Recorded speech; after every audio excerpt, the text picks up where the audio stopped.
நண்பர்களே, உங்களை சந்திப்பதில் மிக்க மகிழ்ச்சி அடைகிறேன். ஏன்னா இன்றைக்கி நிறைய 2K கிட்ஸ்க்கெல்லாம் நிறைய டவுட்ஸ் இருக்குது. அந்த டவுட்டில் என்ன டவுட் அப்படின்னா, கோபம்.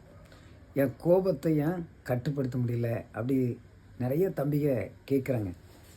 எப்படி கோபத்திலேருந்து விடுதலை ஆகிறது, இதை விட்டு விடுறதுக்கு நான் என்ன பண்ணுறது, இப்படிப்பட்ட கேள்வி நிறைய பேருக்குள்ளே இருக்குது.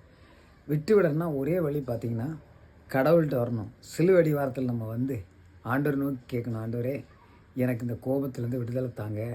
அம்மா அப்பாக்கிட்ட கோவப்படுறேன், நண்பர்கிட்ட கோவப்படுறேன், எது யார் சொன்னாலும் எனக்கு கோபமாக வருது. இதுலேருந்து எப்படி நான் வரணும் அப்படின்னா, கடவுள் தான் நம்மளை மாற்ற முடியும்.